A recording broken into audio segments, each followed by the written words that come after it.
T twenty বিশ্বকাপে চলতি আসরে গ্রুপ পর্বে দারুণ ক্রিকেট খেলে বাংলাদেশ ক্রিকেট দল। 4 ম্যাচের মধ্যে দক্ষিণ আফ্রিকার বিপক্ষে হারলেও সাবেক বিশ্ব চ্যাম্পিয়ন শ্রীলঙ্কা, নেদারল্যান্ডস ও নেপালকে হারিয়ে সুপার এইটে উঠে যায়।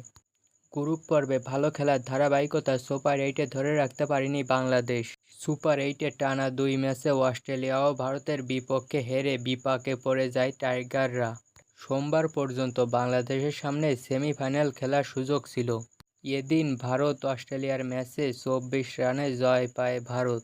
কিন্তু রোহিত শর্মা, বিরাট কোহলিরা যদি অস্ট্রেলিয়াকে 55 রানে হারাতে পারত, তাহলে বাংলাদেশ দল আফগানদের মাত্র 1 রানে হারাতে পারলেই সেমিতে খেলতে পারত।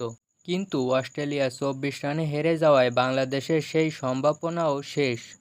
সেমিফাইনাল খেলার সম্ভাবনা আছে অস্ট্রেলিয়ার। আজ ভোর 6:30টায় আফগানিস্তানের মুখোমুখি হবে বাংলাদেশ ক্রিকেট দল। সেই ম্যাচে বাংলাদেশ আগে ব্যাট করে 160 রান করে আফগানদের 62 রানে হারাতে পারলেই লাভ হবে অস্ট্রেলিয়ার। কারণ বাংলাদেশ অস্ট্রেলিয়ার মতো 2টি করে পয়েন্ট নিয়ে রান রেটে এগিয়ে থাকা সেমিফাইনালে চলে যাবে অস্ট্রেলিয়া।